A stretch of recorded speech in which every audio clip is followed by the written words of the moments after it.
እድሜው ከ30 እስከ 35 የሆነ በሳውዝ አፍሪካ የሚኖር ጸይም ረጅም ስራ ያለው አግብቶ ያልፈታ ልጅ የሌለው እንደሷ ያልተነካካ ነው የምትፈልገው። ስለዚህ በሳውዝ አፍሪካ የምትኖር ጸይም ረጅም ስራ ያለክ እድሜ ከ30 እስከ 35 የሆነ የኦርቶዶክስ እምነት ተከታይ የሆንክ ወንድ ካለክ እዚህ ጋር ትዳር የምትፈልግ ከሆነ አላማክ ትዳር ከሆነ 01 ብለህ ትጽፋለህ። ከዛ ሞዴሬተሮች ያስገቡካል። 01 ነው ኮዱ መስፈርቱን የምታሟላ ከሆነ ቴንክ ዩ። ቀጣይ 01 ነው የምትጽፉት።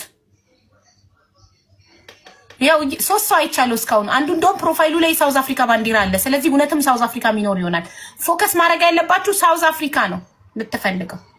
ይሄው ጌች የሚባል ልጅ ኢንቫይት ተደርጓል። ጥሩ እሺ።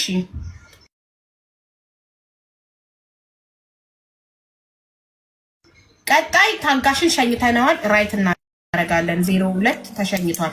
02 ተሸኝቷል። የትዳር አጋር ተገኝቶለት ተሰናብቷል። ባይ አሁን ወደ አብዲሳ ነው የምንሄደው። መጀመሪያ ኩዊንን እንጨርስና ወደ አብዲሳ እንሄዳለን። የሚራን መስፈርት እንመዘግባለን። አሁን ባሉ 2 ቦታዎች 2 ትዳር ፈላጊ እናስገባለን። ትዳር ኖ አንድ ነው የምናስገባው። አንዱ ለቆይ ይሄኛው መጀመሪያ ጌች ይስተናገር። ጌች ቪዲዮ አብራ 1 2 3 4 5 6 7 8